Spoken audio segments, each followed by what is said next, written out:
She inspired me to spend the bulk of my 30s keeping the wilderness safe. A shrink would have a field day with you. Thanks, Mom. I am going to have a field day.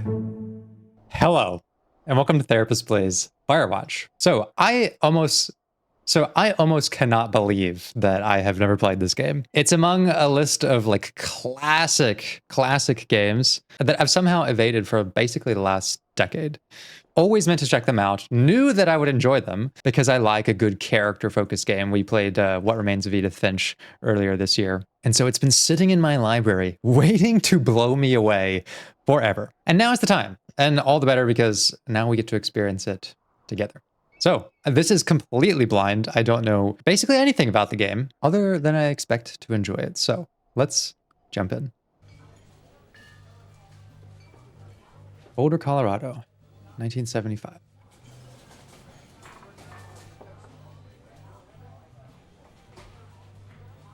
You see Julia. Ooh, is it just gonna like leave this to my imagination? She's about your age, late 20s, laughing with well-dressed professors and grad students from nearby CU Boulder. You, Henry, you're out drinking with your pals. You approach her. You're drunk. So what's your, major? You're pretty. Okay, so we actually get a little bit of choice here. Something about the music immediately hits me with this wave of a bittersweetness and a kind of nostalgic regret. I think we all have those moments in our life where we're at these turning points. Like maybe we met someone who would later become important to us, or maybe they didn't become important to us after all, but we hoped they would. And we think, I should have just been more direct. I should have just said what I really thought. So I'm going to go with you. You're pretty. You're pretty, she says coolly. You are not. You're a future hangover. What? You reply, confused. Someone should buy you a cheeseburger, she says. She flags down a waiter, and 1 week later, you are Julia's boyfriend. Oh, man, this is sending me some emotions already. And what a feeling it evokes from just using your own imagination.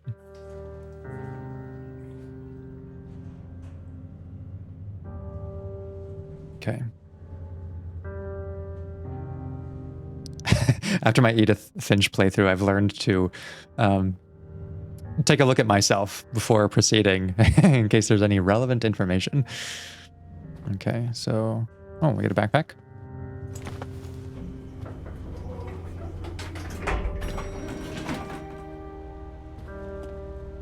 We're in the parking garage. This is ours.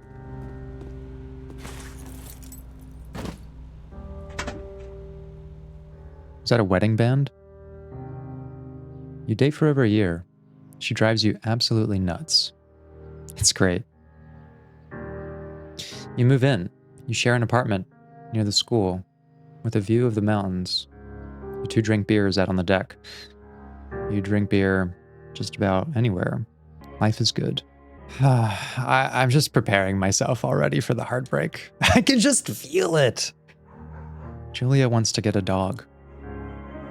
There's a scruffy, undersized beagle. Julia's in love. She wants to bring it with her to class.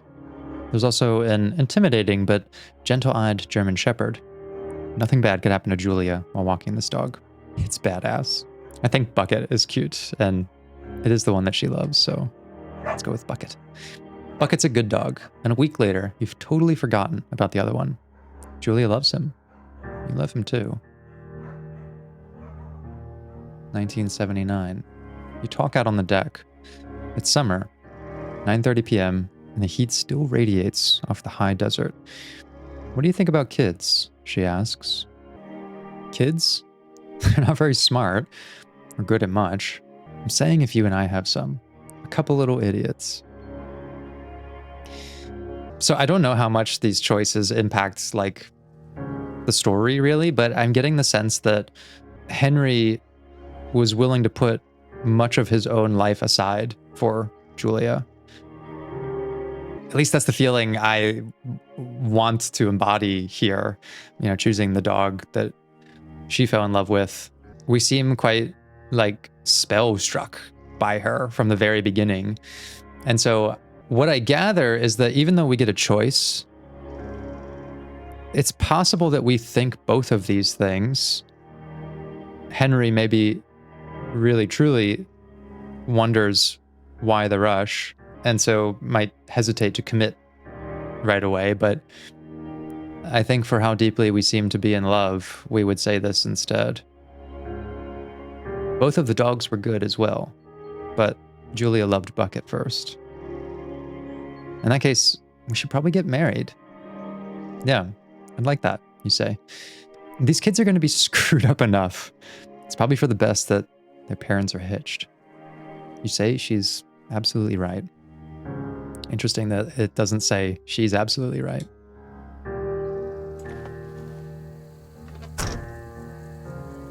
Okay, here we are. Wilderness. It's beautiful. Do we live here with her? Two Forks Lookout. Okay, there's one thing I know about this game, which is like this iconic image of the tower in the forest. Almost always pops up whenever you search like a wallpaper website. It's like one of the default ones. It's just like that, recognizable. Not recommended for inexperienced hikers. It's a primitive backcountry trail. Okay, so I'll have to tread carefully. Unless Henry is an experienced hiker, which he may be. 1980. It's a Thursday night and Julia is 4 hours late. She doesn't call. You're worried and getting angrier by the minute. She walks in after you've gone to bed. She's not quite drunk, but she's clearly been having a fun time. You fight when she gets between the sheets. I don't know if this is suggesting like, what's the reason that she was out having fun? I mean, it could have been that we were the one who pissed her off. So again, I feel like the choices here represent a duality to Henry, which is that he is mad. We're mad. But I also think that he would maybe think that ignoring her was being protective of her or the relationship. Maybe there's a sense of like being scared of pushing her away if we assert ourselves. But again, we could have been the problem in this situation. We really don't know. So I'm going to choose ignore her. It's still pretty confrontational. I mean, it's essentially giving the silent treatment. But just in these little branching paths, we've been more aligned with what we think is in Julia or maybe the relationship's best interest than our true feelings. So we ignore her. You don't touch each other all night. The next day you feel guilty for being so angry and ask her about her evening. She says it was great. You hold on to a tiny pill of resentment. You make some coffee and go to work. You hold on to a tiny pill of resentment. Perhaps resentment for not being involved. There's likely some possessiveness, insecurity behind the thought of her finding someone else or leaving us maybe. But why? 1981. Julia still likes to draw. She draws plants from her research. She draws all the places you go. She draws you. You pose and flex like a He-Man or frolic like a Victoria's Secret model. I like to frolic. Julia was right. You are very pretty. Oh.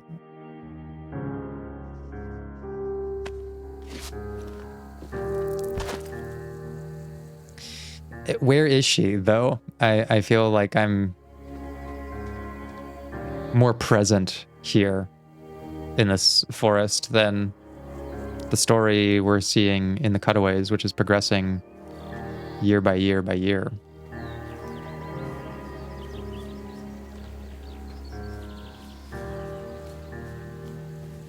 Two Forks Lookout Tower, 8 more miles still. Okay.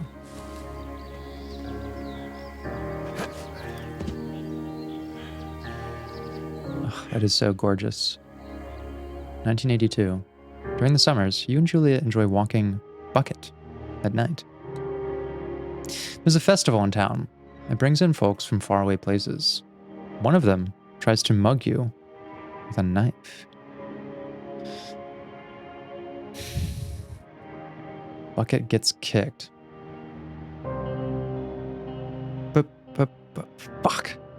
Dog. Julia yells. She gets flustered and has trouble speaking when she's stressed.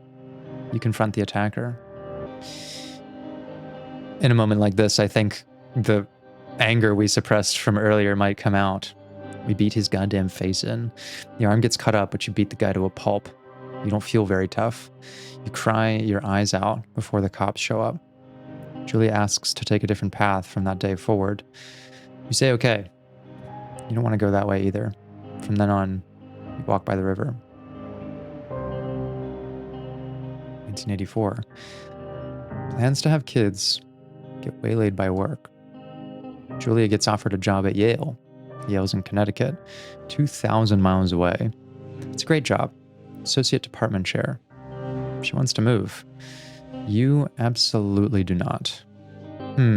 So far we've acted with a lot of deference to Julia and the relationship, but the stakes have been not so high as this, and we still have that little pill of resentment. Has it grown enough by this point to convince her not to take the job?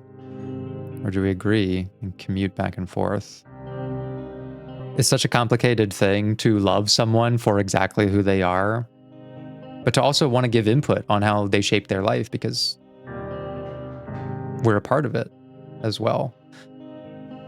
I don't get the sense that we want to control her here. I get the sense that we don't want to lose her. I think we're still willing to compromise. You ask her if she'll commute back and forth. You don't want to move to Connecticut. She says that'll be hard, but she'll do it if you won't move. You tell her not to pass it up if it's what she wants. She agrees. She flies back to Boulder 3 times each semester. 1985. Julia is sent home from Yale on paid leave after having an episode. She lost it on a colleague for borrowing books that were important to her research. She didn't remember she had happily loaned them to him just 2 days prior. Episode, struggling with memory. She was found crying in the stairwell. You make macaroni and drink wine and try to forget about it. Or you say that maybe you guys should talk to someone about it. Well, I would not be a good therapist if I didn't choose this option. But I wonder if Julia would go for it. She seems like someone who's very self-driven, which can actually result in very productive therapeutic work sometimes. But it can also be a barrier to people initiating that relationship because they feel like they should be able to do things all on their own. After seeing multiple doctors and having many tests, you're worried that Julia might be suffering from early onset dementia. Oh, okay, they were talking about doctors, not therapists. Well, they could have gone to a therapist as well. Maybe they should go now. She's 41. You both decide to keep it a secret for now. Dementia.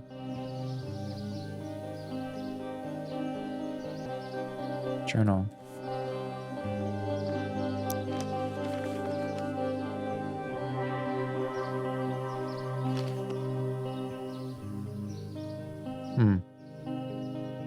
Bucket's getting older.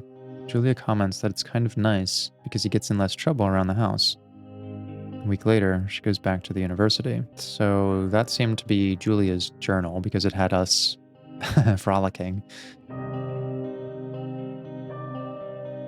Julia's affliction gets worse. 1987. She can't remember things in class. Her research is in shambles. She drives her car to the next town over for no particular reason and has to be brought home by the police. She's devastated. She's sent home on permanent medical leave. Some days you get the Julia who calls you a dope. and your unborn children little idiots. Other days, you get a stranger. She pulls you into bed to make love. After 5 minutes, she goes into a panic, believing her dad is at the door. You tell her family. They're crushed and begin to make trips to and from their home in Australia to visit her. For a while, your friends come by with little things to brighten the day. She gets worse. In 1988, you spend your days following Julia around the house. You count the seconds between the 2 weekly visits from Daniel, the nurse. He suggests that Julia could live somewhere else, somewhere with 24-hour care, home. It sits with you for a couple of months. Decide to move her to a full-time care facility. We're determined to take care of her all by herself. Again, I think that Henry would feel both of these things. Moving her to a home because he wants the best care possible for her, but at the same time, it does seem like she is and has been the most important thing in our life. And it's like I was getting at, without really knowing that it had to do with a condition like this, but I think we're afraid of losing her, not losing control of her. And if the prognosis isn't great, perhaps we'd want to spend as much time with her as we can.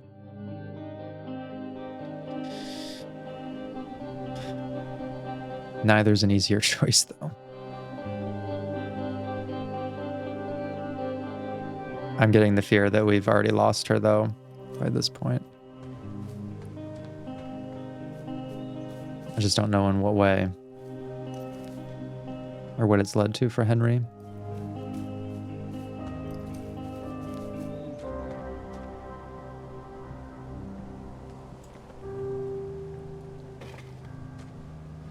Oh. A stag. It is impossibly hard. The worst is when you get mad at her. Like she tries to cook her own food. You can't do anything without her, and she can't do anything without you. When she goes to sleep, you stay up for a few hours, drinking on the deck, watching baseball in the summer, college basketball in the winter, drinking then too. There is no easy prescriptive way to cope with losing someone like this. And so often when there is that desire to regain control of things in life, well, it's not that we want to control her.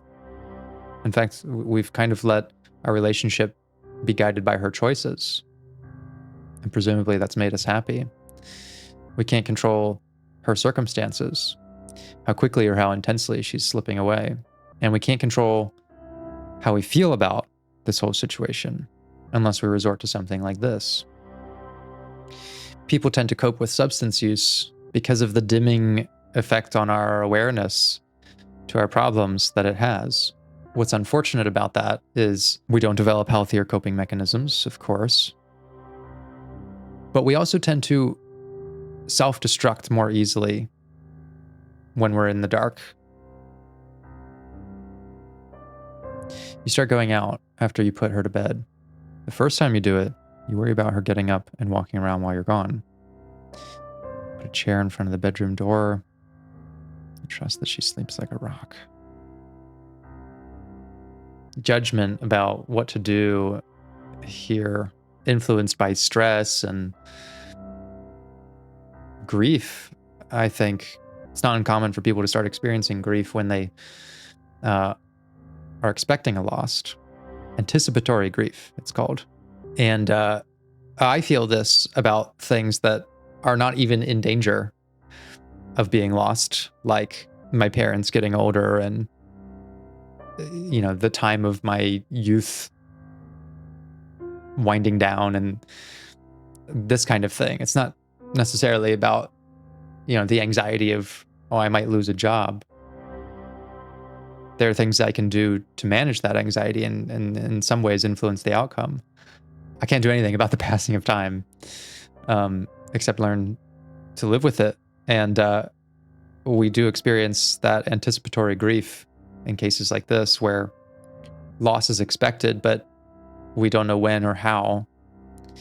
And we hold in reserve the full unwinding of those feelings.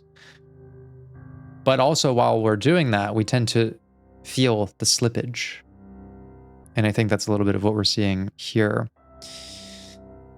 I would think that fitting with our Henry, we're more avoidant than this, so we're gonna hope she sleeps like a rock. You go to the same bar at the boring end of Pearl Street. It's nice there. Over time, you tell Sheila, the bartender, everything. It's a huge weight off. You should have gone to a therapist, my man. You're home and in bed by 1 a.m. a couple nights a week. Look forward to those nights. 1989. One night you're stopped at a DUI checkpoint. You blow .10 and you're taken to jail for the night. You consider trying to hide it, but you tell your sister-in-law, Susan. Julia's parents take the next plane from Australia. Can't believe the state your house is in. Then they tell you that Julia is coming to live with them. You don't argue. You say you'll visit soon. A few weeks go by. Summer is coming and you see an ad in the paper for a job. You take it.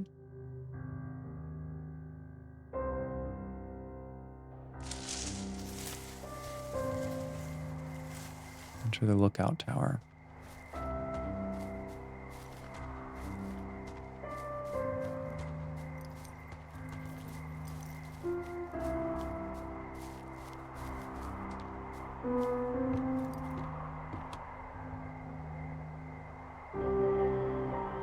I just feel this very complex mix of serene tension.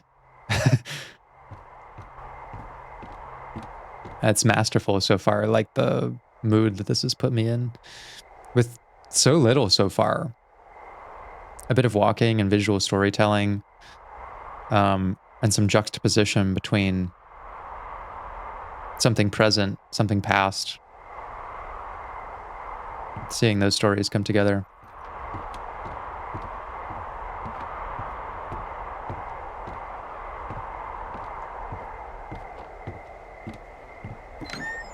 Turn on the power.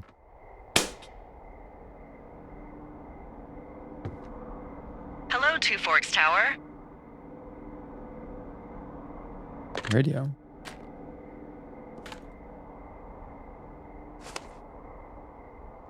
Wyoming.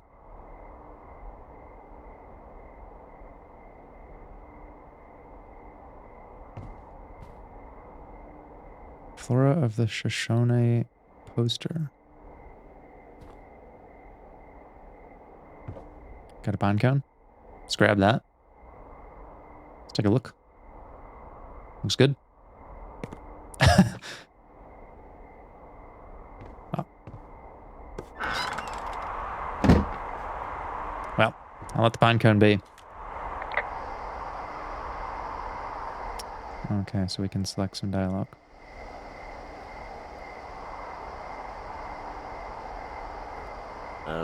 Hello? Whoever this is? It's Henry, right? Yeah. I'm Delilah. Yeah, that's what the guy said on the phone. So, what's wrong with you? Excuse me? People take this job to get away from something. So, what's wrong? What's wrong with you? That's a great idea. Go ahead. Look, I just hiked for 2 days, so I don't really follow whatever it is you're doing right now. You take a stab at what's wrong with me. Fine, then can I sleep forever? Sure, buddy. Okay, now go ahead.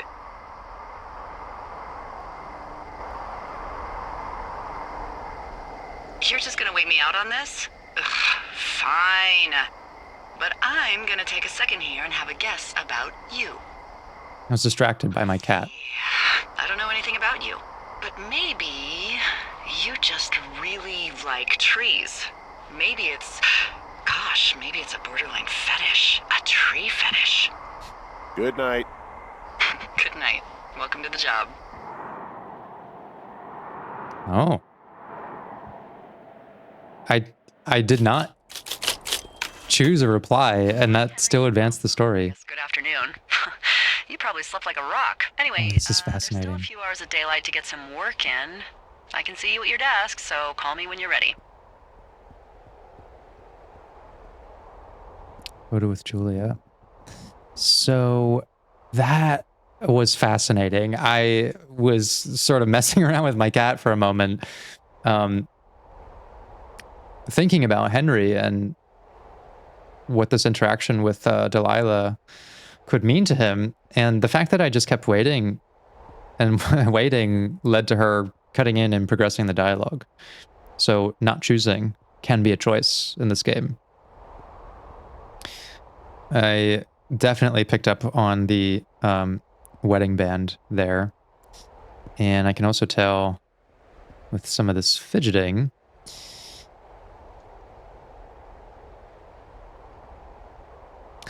that we've got a lot on our mind here. People fidget because it does help regulate things, right? It's little bits of compensation that can help ground us. But when it's kind of passive or maybe driven by a little bit of anxiety or uncertainty, it does very little to actually regulate things. Some behavior that's more compensation can be productive or cause more anxiety depending on how intentional it is. You know, if you find me pacing around because I don't know what to do with myself, then that's probably a sign of anxiety. But if I'm pacing around by choice because it helps me regulate and organize my thoughts when I'm in motion, then that same behavior can create more of a coping response. I think that what we're seeing here is a little more of the first one. We're anxious. We're adjusting our ring. Julia is still a very present thing in our life, clearly. But I think Delilah was right. I mean, we are trying to find some, I don't know if I would say escapism. It's not like we abandoned her. Her parents came to get her. But I do think that we are looking for clarity about how we feel and what this life with her still around, but not so much in our life can really be like. I think the exchange with Delilah is surprising to us because we've very likely been surrounded by sad and difficult things for so long that playful conversation like with the bartender or with Delilah is both comforting and also a constant reminder of this feeling we have to accept that we might be trapped in a relationship that we don't know if it can get better. And it's not because we don't want it to, but because it's someone we care about who is slipping away. It's so much going on. There's so much going on from just the introduction here. And I really love a game that rewards this much patience and engagement with its like minor visual elements. To me, it feels like the kind of story that is going to unveil itself in multiple ways through like a direct narrative, dialogue, and that sort of thing. But playing with your imagination, subtle nonverbal stuff of the characters, the setting. I think that there's layers to the story that are just kind of waiting to be unraveled. So let's pick up the radio.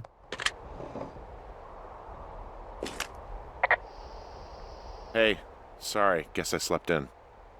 You got a relaxing, 14 hours of sleep? Whew. Yeah, Jesus. I guess it's 6? 6:45. Whoops. Don't worry about it. That hike puts everyone out of commission for a day or two. But now that you're up, let me quickly get you acquainted with the job. There's a thing in the middle of your room with a round map on it. Do you see it?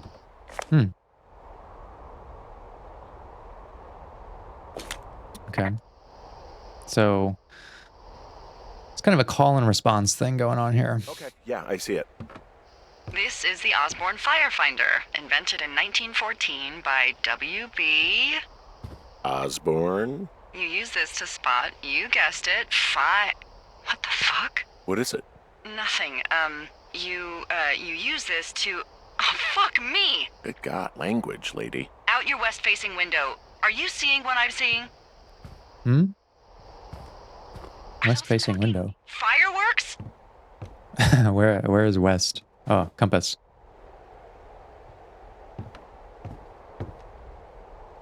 I need you to confirm. Fireworks. Do you see them?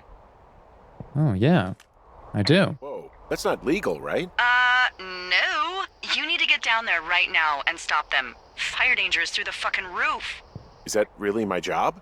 Your job is whatever I say it is. Look, the closest ranger is like 2 days away. Go down there and set them straight. Oh, there's actually a little timing window Do you think you can handle that? for our reply. Can I write them a Sorry, ticket? it's not in the job description. Do I write him a ticket? Easy there, Dirty Harry. Well, Get going. You'll probably need a rope to get down the shale between you and the lake, if I remember right. There should be one in the supply box on the way. The code is 1234. It's actually that for all of them. Okay. Convenient. convenient. That's one word for it. So it does seem like we can shape little bits of Henry. And I'm going to take the pine cone with me. We can shape little bits of him. What I find interesting is, like, Delilah's a very assertive person. And we have, well, I've shaped so far Henry to be more of a passive, non-confrontational type.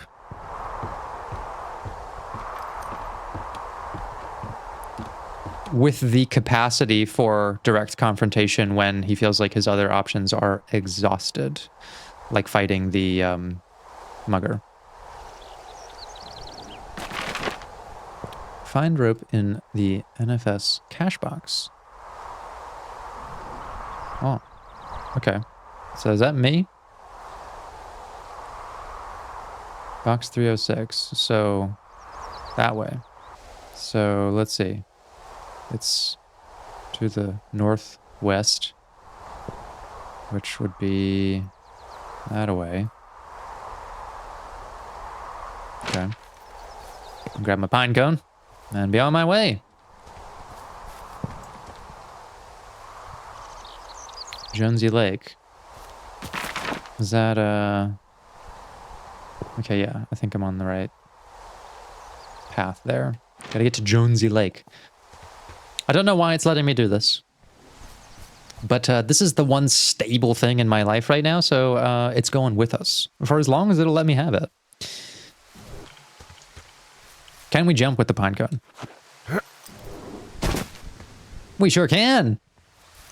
The only thing we can't do with the pine cone is read the map. Or the compass with the pine cone.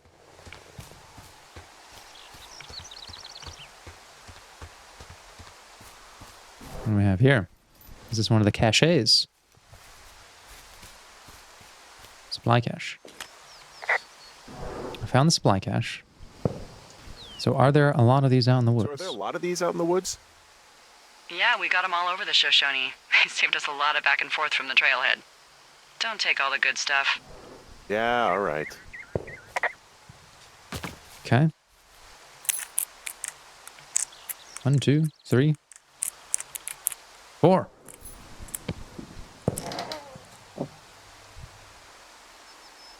Oh, okay, we can copy the map information. We've got a note. Let's take a peek at that.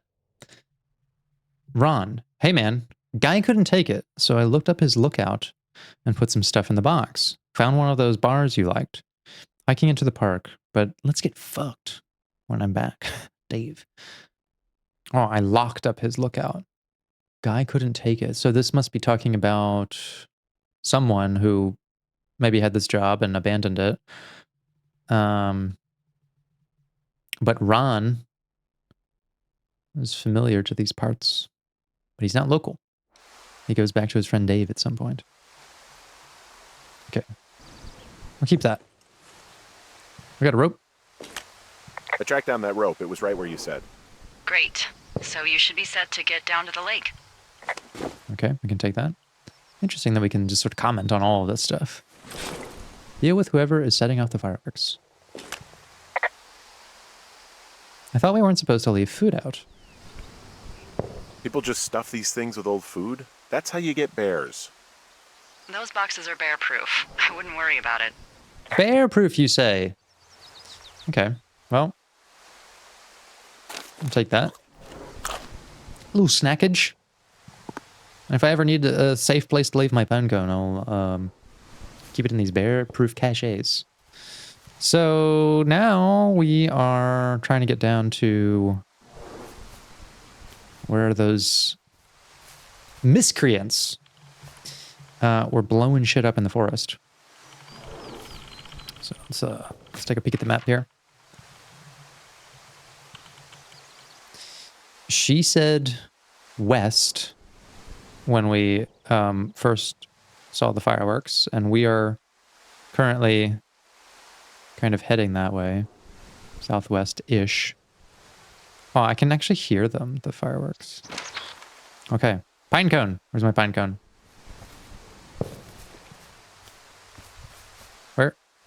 Where'd it go? Pine cone! Does it despawn?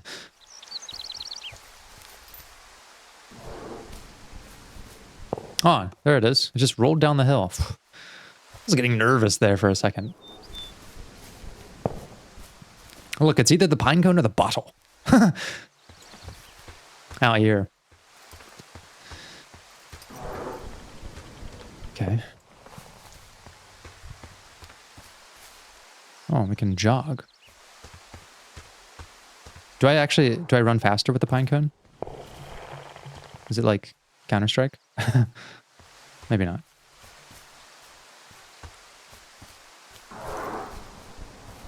Okay, I see them. I see them. Let's go, pine cone!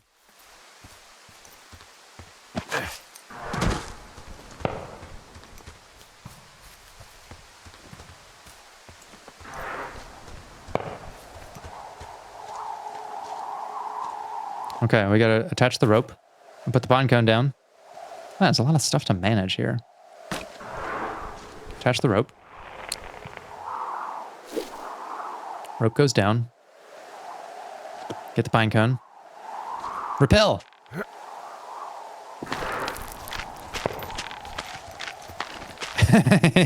Pine cone in one hand, rope in the other.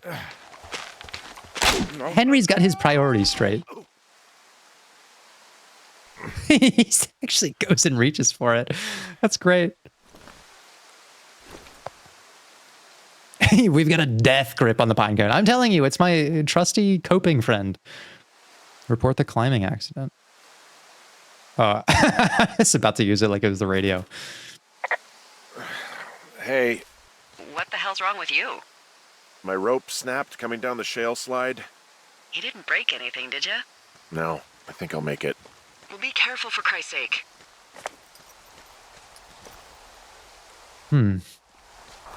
Okay, we've got maybe another climbing spot. Can I come down here? Hey, there's a tie-off point off here just a little away from the shale slide. Well, you ready to get back on that horse, huh? Well, I can't go any further is what I'm saying. That heads south down to the creek, but you should be able to get to the lake just by continuing west. Without any, mountaineering. Okay. It's a long summer. You can explore later. This way then.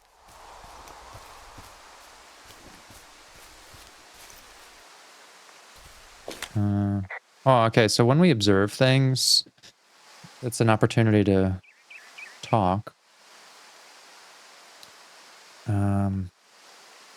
So I'm trying to pay attention to, is there some sort of thematic tie between the types of replies that we choose? I mean, some of them have been more focused on the task at hand. which I would say is partially why Henry would have come out here, taking this job to just sort of distract from everything that's going on in his heart and in his mind. Emotions are felt very presently. And so when we call up, thoughts of the past or the future or people who are not with us, we can bring those emotions into the present. And so that's why distraction is so common for like trying to deal with grief. You just always hear people say, I'm trying to keep busy because like I don't really want to feel a lot of the stuff that I would feel if I start to dwell on things. So to me, that's sort of this like sticking with the task at hand kind of stuff. There's also a kind of nature, kind of commentary on like the serenity of things. Like he's remarked at the beauty of things and whatever else. He's told little jokes as well. But there's also these replies that are more like, they seem to be about getting information or just talking more with Delilah. Like, I think that this one, for example, would get us a reply like that. She probably would tell us something about herself, maybe what she thinks or feels about them, or a little bit of history, which would tell us some things about her. I think he's curious. I think he's curious about her. In a sense, she may remind us a little of Julia, who was very forward and direct when we fell for her. Just saying, you're pretty, and I want the bucket dog, and I want to move this to this place, like very ambitious, where we're more kind of safe and practical. I think there's also something to coming out here and being adventurous, because that gets us in touch with a part of us that we don't naturally nourish, because we've always had Julia to kind of take us to new and interesting places outside of our comfort zone. And here you have this new person, Delilah, who is literally leading us forward with the same kind of assertiveness, same kind of playfulness, and showing an interest in us without caveats, which I'm sure is causing lots of feelings for Henry. So let's go with this one. Let's see what she says. Wow, there's a big rock outcropping down here near the lake. It's really something. Yeah, makes for good camping. There used to be a group of guys who would boulder out there a couple times a year. What happened to him? Dunno. Just stopped coming out. Yeah, I figured she'd give us a little story, a little background. So she's been out here for a while. This is, maybe it was at one point her own form of escapism, but she's clearly stayed, or maybe she was always in tune with this side of her life. I keep pulling out the pine cone as my radio. Finding a bunch of empty beer cans. They threw them all over hell. The idiots down at the lake? Yeah, them. I just found where they're hanging out.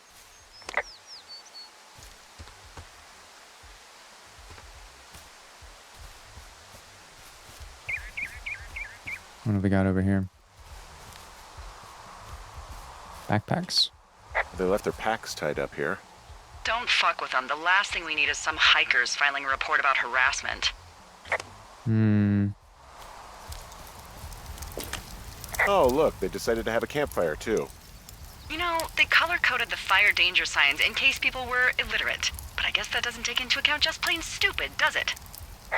So she's very opinionated. Not that that's a bad thing. I think that it's something Henry is drawn to, at least the one I'm building here, out of the limited options we get, because he is probably someone who doesn't speak his mind as much. We were kind of deferent to a lot of what Julia wanted. We weren't honest necessarily about our hesitation to have kids. The fact that she just sort of speaks her mind and is unfiltered in her language, I think that's probably fucking us up, to be honest, because she seems to be quite similar to Julia, at least from description. Okay, I'm going to put my pine cone down safely right here. Make sure it doesn't roll away. Since it is physics-based, I'm going to stomp out the fire. Give it a good stomp. Give it another.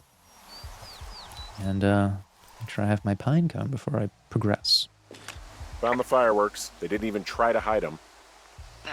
Well, confiscate them. Okay. I'll take them. Confiscate. Oh, I can also take the beer can. Oh, I can clean up. Isn't that lovely?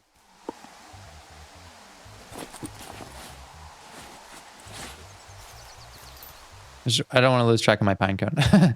We can heal nature. Oh. I did not mean to keep that for later. I thought I was just going to clean it up. Okay. Must be something we like. It's interesting.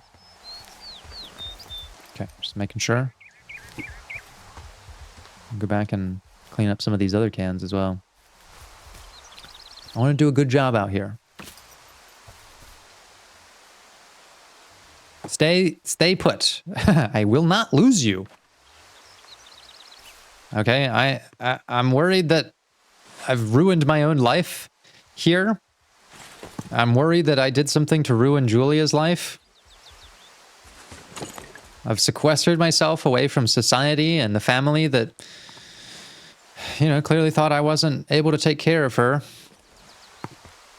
I mean, the least I can fucking do is clean up nature. This is the one thing I got going for me. I don't think there was anything to do with the backpacks. Okay, let's proceed. What have we got here? Well, they left their clothes out to dry. It looks like 2 people. What if they're naked? Won't that be exciting? Look, they're obviously still there, so tell them off and then head back. Okay. So I guess we would not be giving them a ticket. Ah, there's a bit of frolicking going on out here as well. Found a bra. A nudie pyromaniac. Remain professional. There are panties. There are what? I don't want to say that word again. Why, because you're 12?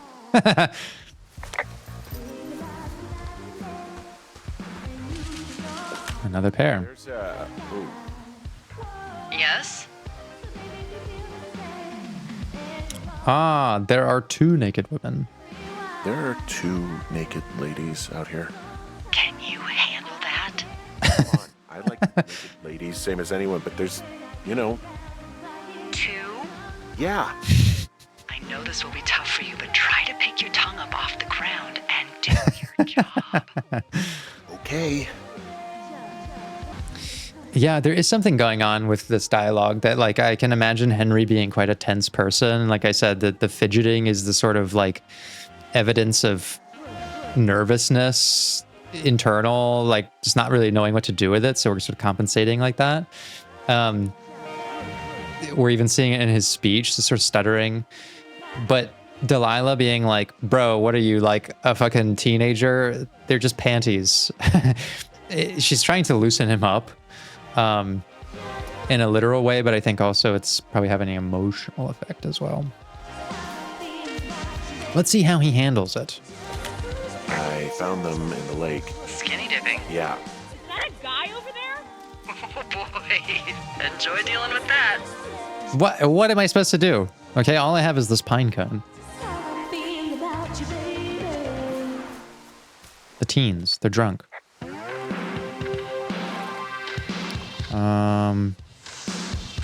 Oh, okay, so we can be more confrontational, highly confrontational, threatening even, or a little more passive. I do think that this is in line with what we've been choosing so far. We have a capacity to sort of lose it, but I don't think that's our starting point. You gotta take it easy with the fireworks, all right? You ought to take it easy at the Sizzler buffet. Chelsea? What? He's just some loser out in the woods. He's grody. Loser? Guys think it's all right to just stare at girls. What? I'm sorry for bothering you. Now I think we've escalated to defensiveness. You don't know anything about me. You don't know a damn thing about me. We know you're a peeping Tom. How long have you been standing over there? Oh my god, is that what you are? Barf me out! Ew. Can we just get out of here? Ew, totally. You're gross. You're just some sad man out in the woods. That's fucked up, yo. Oh, Henry. Poor guy. Hey, that go okay? He's got all kinds of emotional knots tied up in him, and they just yanked on him. It went fine. Yeah, sort of passive, non-committal. A bit ashamed. Oh, there you are. It went fine. Hopefully there won't be any more trouble. Good. Thanks for going down there. Oh, where am I going now? Back this way? The dialogue is so good. It's doing a lot with very little, just like everything else with this game. It feels like very real communication, not like written dialogue communication, which is that we speak in sometimes direct, but often indirect ways. Like, yeah, it went fine, meaning I'm very displeased with how that turned out. And her sort of sarcastic response, like, actually being a bit consoling. Hey, I'm back near that big rock outcropping, but not sure how to get back. I'd head west, back towards the lake, and then turn north towards the canyon. Oh, wait, there's some... I keep getting these prompts, but... I lost it. Where is that? Is it something over here I could do?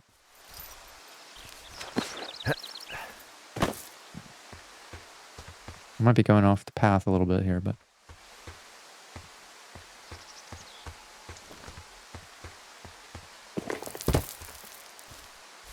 Okay, I am a little lost. Let's get the compass out. What did she say? Go west? Back to the lake. Okay, let's do that.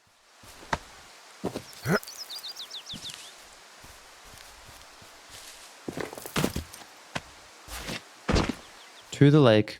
Turn north. Okay, we'll take a look at the map as well. First to the lake.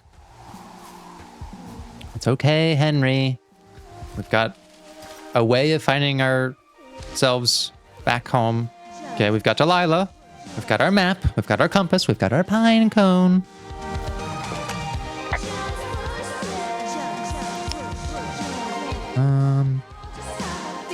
Oh, there's a couple of things we can say about the lake.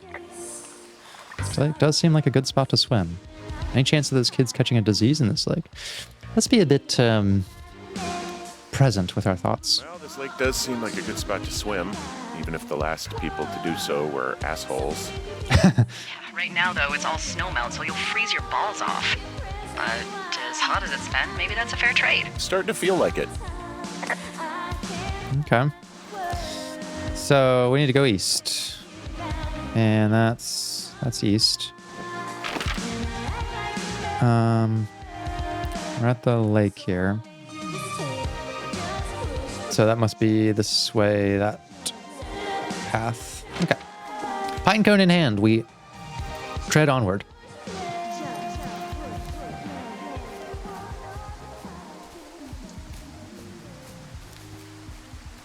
Oh, okay, here's the path following the little stream.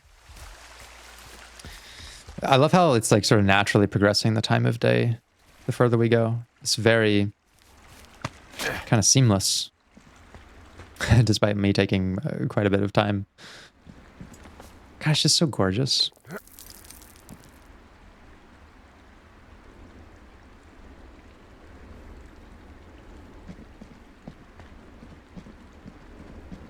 Just love the nature out here. Probably prompting a lot of reflection for old Henry boy here, though. And maybe not always some of the best kind. The nature, especially looking at the sky, has a unique way of making us think deeply about life. I think because of the scale of it and the significance, the way that things in the distance just kind of reach out to us. I don't know. It's always put me in a way of looking at my life from the long view. one of the things that we're constantly actually doing in the process of therapy is we're doing zooming in and zooming out. You know, as someone's talking about their life, right? If I were meeting Henry for the first time and he was talking about, I met this girl, Julia, and then in like 1975, we did this, and he's sort of like, he's a bit zoomed out. He's giving us chapters. At some point, I might say, okay, I want to zoom in to So, I have a bit something of a there. confession to make. What is it? Look, I was drunk last night when I welcomed you to the job. Yeah, well, you're not the first boss to be guilty of that. I know, I know I can get a little pushy, you know, putting you on the spot about why you're out here and stuff. Uh-huh. Whatever. Well, you know, I'll try to make it up to you. Anyway, let me know when you get back to your lookout. Okay. I have some other thoughts on their relationship. It's starting to get a little complicated. But yeah, I would say something like, I want to zoom in on, you know, that conversation you had with Julie about having kids, right? So we're sort of punching into that thing. And then there might be something of relevance there. And then I might have us zoom back out and say, okay, I want to take a step back and go to the next turning point in your relationship with her, right? I'm imagining like a therapy context where someone like Henry, who is in this anticipatory grief, trying to process what he feels about these things. I think he wants me to zoom, so I'm going to put the pine cone down. There it is. Well, we know how to get up there, but... Oh, I can see my tower from far away. Yeah, we experimented with hidden underground towers for a while, but we weren't really happy with the results. We're together all summer. The sarcasm is not going to get old. Oh, we can be a little bit sarcastic as well. Oh, the sarcasm's not going to get old. Not at all. Wait a minute, was that sarcasm? Shut up. We're getting very comfortable together after one day. Yeah, and I might even sometimes use this direct language, zooming in, zooming out, right? That's helping us piece together like big ideas and really precise ideas about someone's life. And like I said, I imagine Henry processing a lot of things, and this has a very powerful way of having us naturally zoom out and look at life in the long sense. Big ideas of like, where do I want to spend the next chapter of my life? Was this the right person for me? And the more that we dwell on certain things, we might zoom into specific instances of, did I make the right choice not sending her to the nursing home or whatever? But I think that that kind of thought comes to us more while we're lying in bed in a closed environment, where our thoughts are more specific and worried about instances with a lot of detail. Here out in nature, there's so much visual stimulation and the environment's so open that I think it has this think in a zoomed out perspective, which is often why when someone is hyper-focused on something and a problem, right, it's often good to get outside.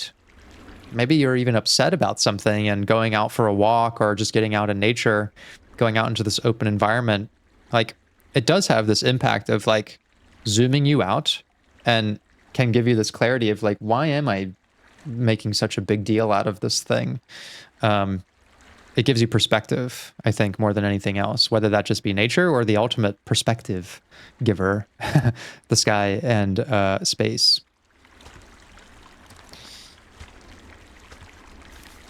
So I think that that is a little bit of probably what's going on in Henry's mind right now. Part of the subconscious desire to come out here was just to think deeply about big picture stuff. But I wonder how specific our worried thoughts get when we're confined in the watchtower.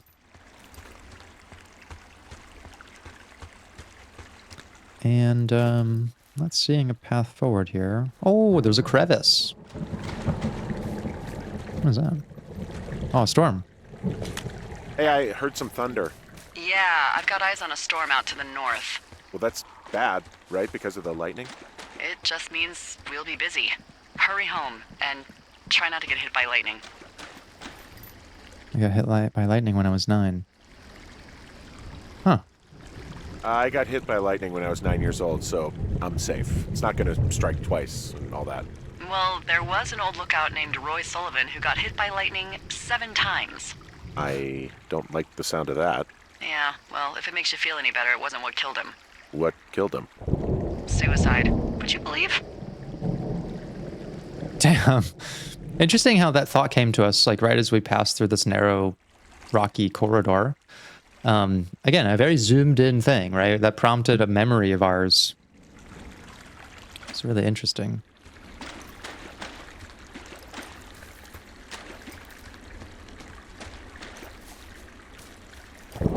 And yeah, we might do a lot of that zooming in and zooming out to kind of see what is the relationship between like the small but significant points of life and our big picture ideas. Sometimes we can piece together themes and insights from those relationships. Let's check out this cache. What do we got in here? 1, 2, 3.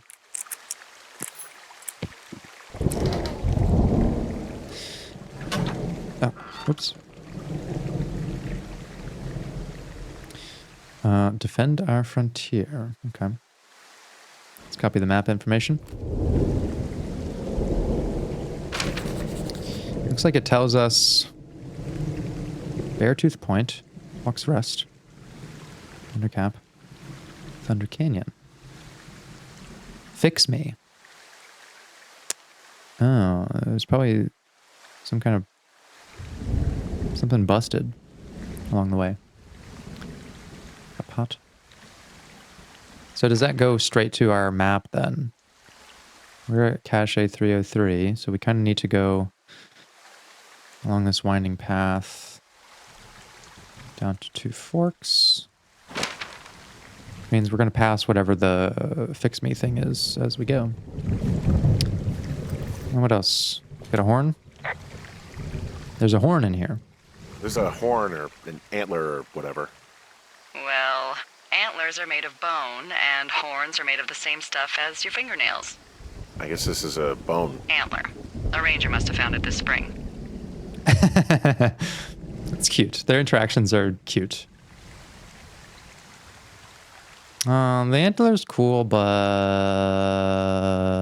it's no pine cone. Got a flashlight? I found a flashlight.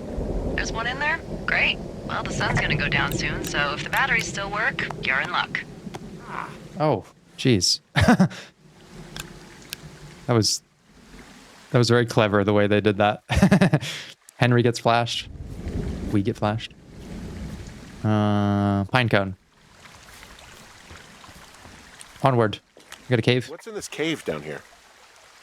In Thunder Canyon? Thunder Canyon? Hey, I didn't name it. But in the cave, I don't know, rocks. NFS tells people not to go too far in there. It's pretty dangerous. So I say, fuck it. You're a grown man, you can go where you want. great. Used to go caving with someone back in Colorado. She loved it. Might be great to explore it sometime this summer. Well, that could be fun. Obviously, be very careful. It doesn't seem that dangerous. Whoa, whoa! Ah, no! Henry! Seriously, it's completely fine in here. God damn it. I don't think this is where we're supposed to go. Let's see. Hello? Oh!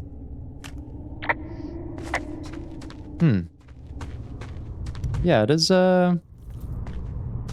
drawing out some playfulness in us, that's for sure. Again, as we went into a confined space, a cave, we started thinking about more specific things. Like, who we used to go caving with, which I imagine is Julie. Well, like you said, we'll come back to it. Yeah, it's interesting how the environment changes your perspective on different points in your life. Okay, it's getting dark. So I have to have to be mindful that the pine cone could roll away.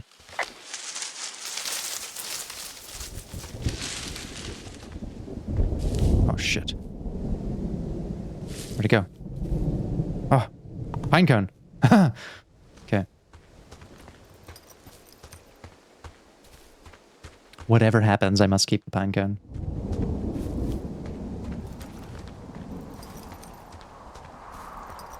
What is this?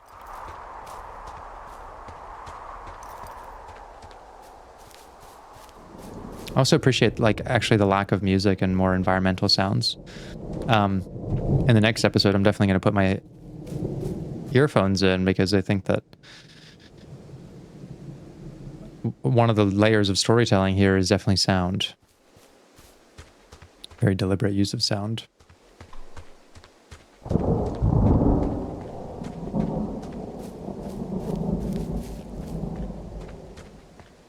It's getting darker and darker. What are these power lines doing out here to the north?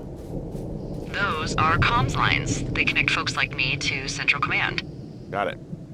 And if you can see them, that means you turn north at the cave and far, far away from Two Forks. You should head back. Oh. Hey, you keep your lights on at night? I'm doing a crossword puzzle. I do a lot of crossword puzzles. So that's her tower way up there. Okay. So she said that we actually need to go back. Let's put the old pine cone down there. Do not roll away from me. This is the one thing I still have control over in my life.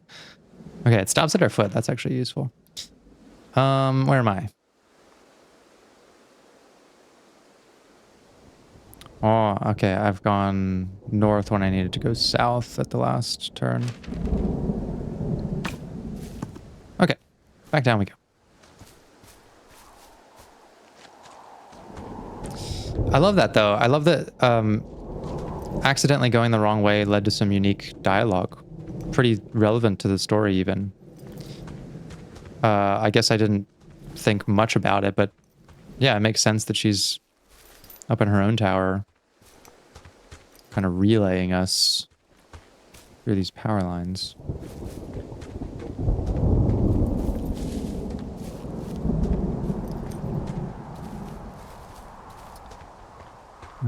I think this is where the cache was. So let's take another look at the map here.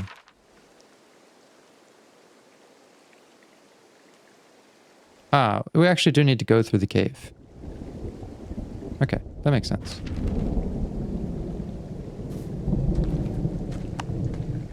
Let's do that then.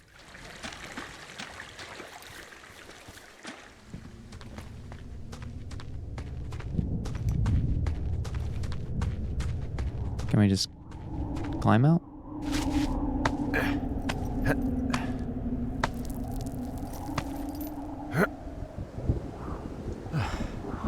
Still got the pine cone. Let's go.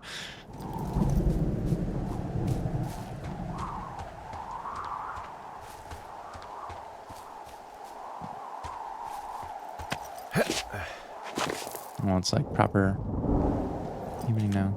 There's some guy out here. Some guy? Wait, he's looking at you? Is he doing anything else? I don't think so. Henry, there's something something someone should have told you about this area. What is it? It's outside. Come on. And people come and go as they please. It's madness. Yeah, okay. I get it. Look, bumping into someone in the middle of nowhere is part of the fun. That was fantastic. The way she delivered that. It really had me going.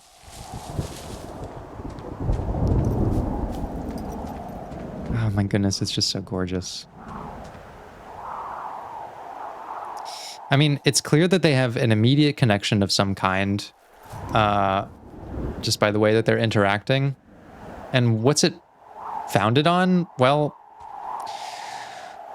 very few things so far. I mean, Delilah said that she was drunk when she invited us out here. We tend to do impulsive things when we're drunk. I wonder if she also is experiencing some kind of loneliness. But at the same time, she clearly loves being in this like isolated outdoor area. And that naturally means you spend a lot of time alone. There are clearly some things that we click on. Henry is a more passive, but capable of being assertive when he's sort of pushed to that. And I think that she senses that and is kind of why she likes to dig at him a little bit. I think the passiveness is a sort of defense that he's built out of, you know, not wanting to confront Julie for fear of upsetting her, upsetting the dynamic. He's someone who has his own opinions but tends to keep them to himself. And it's clear that Delilah senses this about him, that he's like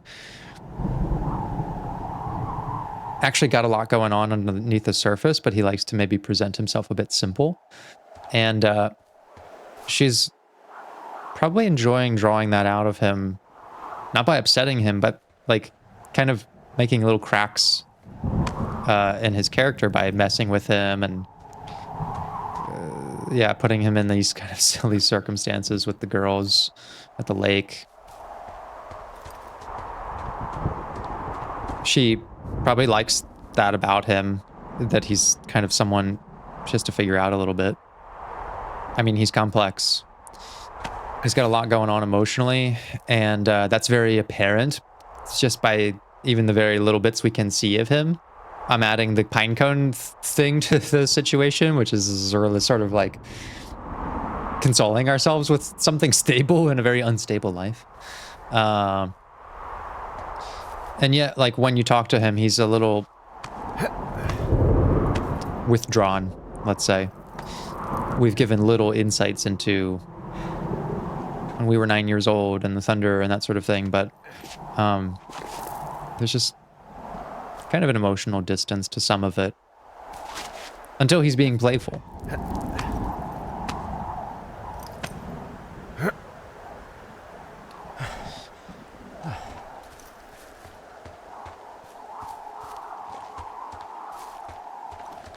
Okay, I think we're making our way there. It's almost evening.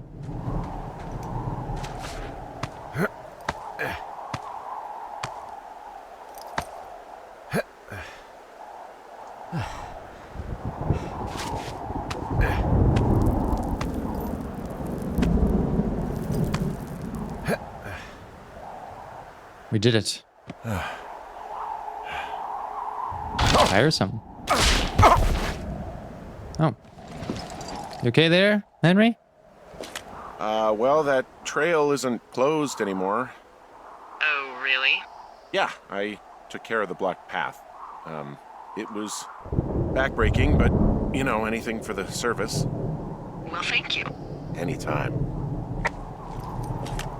Okay, so we would have gotten the opportunity to chat with her about her place if we went up here. Okay, we're back at the tower. Our first full day out in the wilderness. And I'm curious what our reflections of this day will be. We'll do something with the sign. Ah!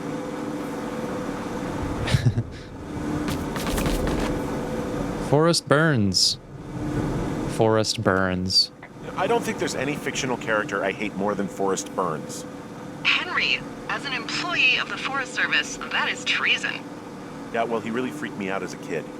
He inspired me to spend the bulk of my 30s keeping the wilderness safe. A shrink would have a field day with you. Thanks, Mom. I am going to have a field day. What kind of name is Forrest Burns anyway? Well, that would be a pun, Hank. A glorious pun. I went to junior high with a guy named Royal Butts. Royal? Butts. I didn't think anyone had been named Royal since the 1850s. Well, Royal's mom, Flo, was a bit of a trendsetter. Flo Butts? Oh man, that's even worse.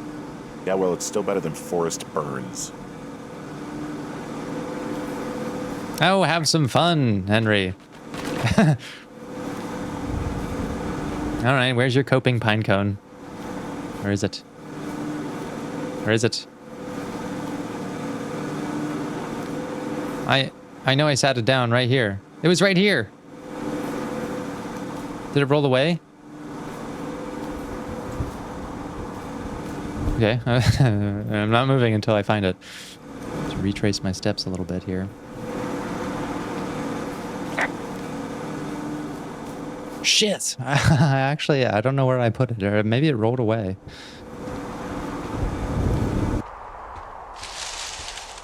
Oh man, I really should have paid more attention to where I threw it. A pine cone! Where have you gone? I think it rolled away. There's just no way it went this far.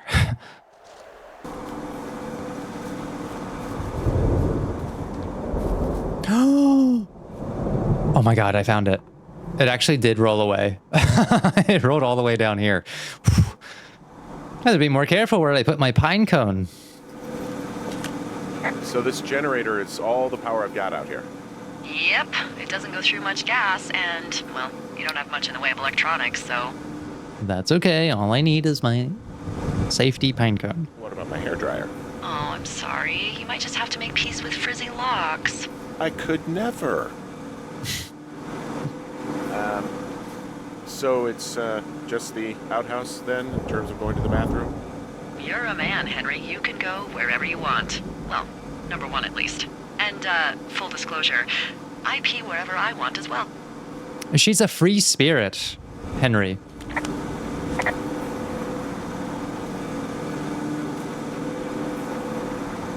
Make of that what you will. Okay, I'm gonna make sure I understand where the pine cone is, and it has found a rest, and make sure that it has found a stable resting point before I interact with anything. Okay, what have we got? We got a baseball.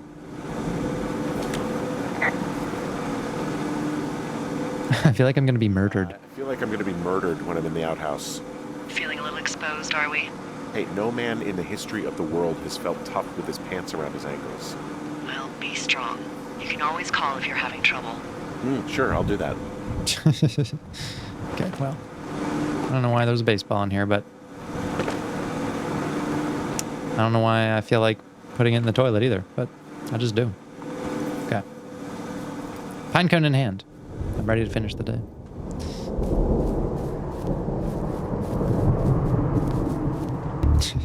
Feels like I was playing skee ball.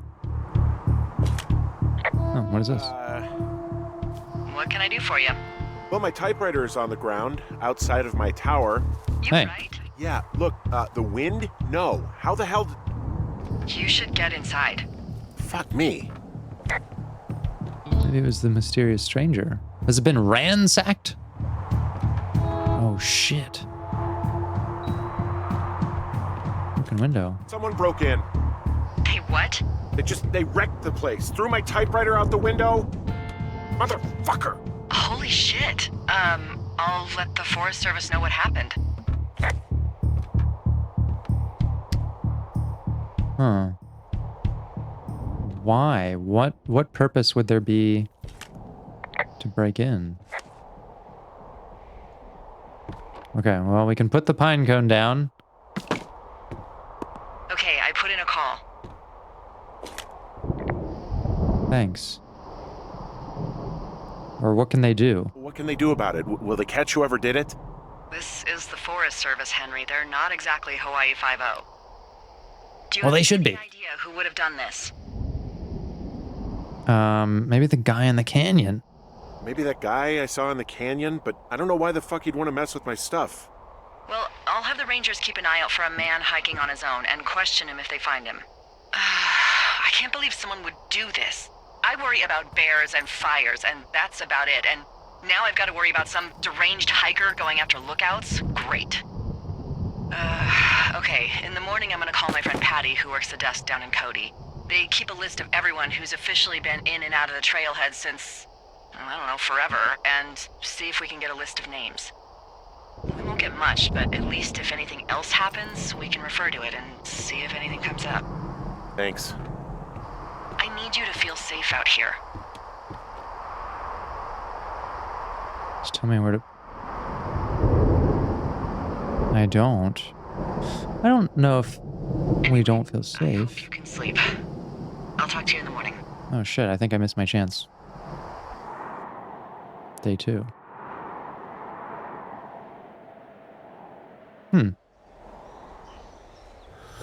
Wake up. Oh, Hey, wake up. whiskey. Are we having ourselves an Irish coffee?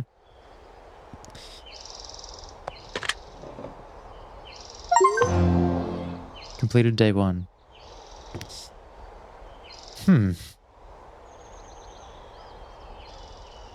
So that's Henry, huh? With Julia.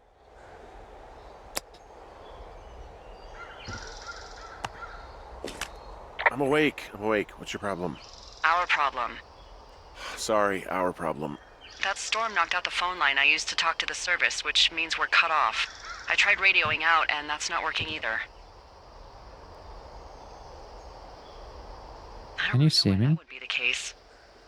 Oh, well, I we'll have to mean, reply to we've this had first. issues with the radios going out in this area before. Can I go fix it? Well, you probably can't, but what you can do is hike out to where the wire runs through your area and report back if it's down. Then I can track down a ranger to get someone on it. Okay, I can do that. Where is it? Remember that cave you hiked through yesterday? Yeah, of course. So you're gonna want to go back there, go through it, and keep going straight to the north when you come out. Will do. Thanks, Hank. Henry. It's Henry. What, you don't like Hank? Yeah, I don't like Hank. But thanks rhymes with Hank. No, it doesn't. All right. Can you see me? Hey, I can see your tower. Suppose that means you can see me. Yeah, well enough. You're in your tower. That I am. Also, you need a new barber. Jeez, do you have the Hubble telescope over there? Just kidding. You're just a little blob to me. Okay. I think this is where we're going to pause for now.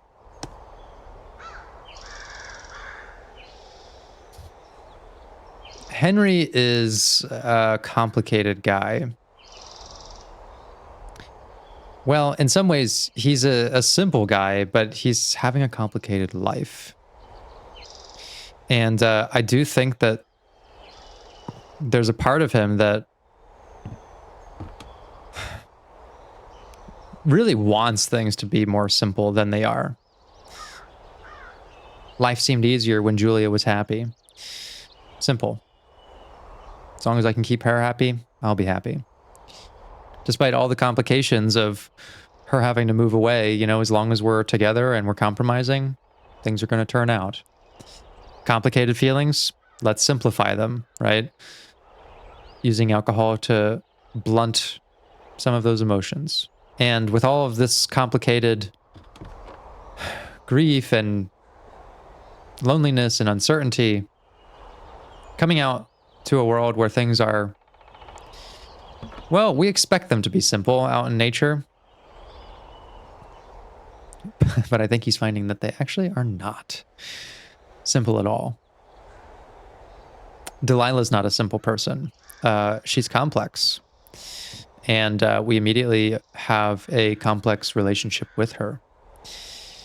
Staying here was supposed to be simple, and it's not. It's already been disrupted, and there's some kind of mystery to it. Even the things that we're asked to do haven't been that simple. There's been layers and duality to all of it, like choosing whether to be more direct with the teenagers or to kind of, you know, let them off the hook. Do we retaliate when they insult us and call us a fucking pervy loser, or do we just let it slide? Nothing has been simple, it seems, despite that being kind of what Henry is looking for. And I think that makes him a very interesting subject for a story like this, which is what happens when you put someone who does like things simple in a very complicated situation, both literally and emotionally. What happens when he is kind of forced or has no other choice but to let himself be a little more complicated, let himself feel all of the things that he's kind of suppressing, like that there is probably more to that little pill of resentment towards Julia. There's a lot of anger in him that we can tell he suppresses it with good intentions. He doesn't want to lash out at people. He doesn't want to seem aggressive, but he also knows that when he doesn't, he's passive. He has complex feelings. I think he's developing more complicated thoughts and feelings about Delilah, but I could see a scenario in which he tries to simplify things and say, like, you know, the closer she keeps trying to get to me, the more I'm out here to be a ranger, and you're just supposed to be a liaison to that.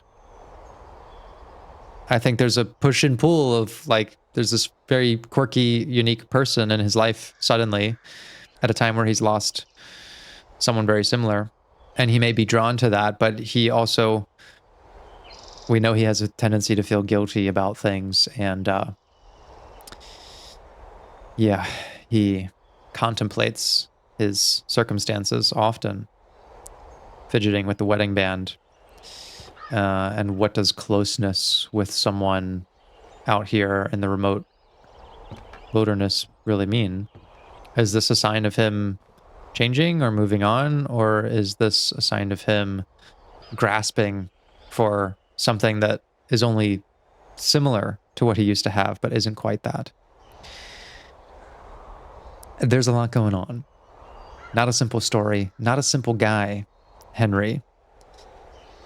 And I think it's, quite masterful the way this game has very quickly shown us so many sides to it. Like I said in the beginning, I am shocked that I have not come to this game before, especially as I'm starting to realize in playing it why the acclaim is there. And I'm really looking forward to seeing how the story turns out from here. So I hope you enjoyed this first episode of Therapist Plays Firewatch, and I hope you look forward to the next one. Take care, and I'll see you next time.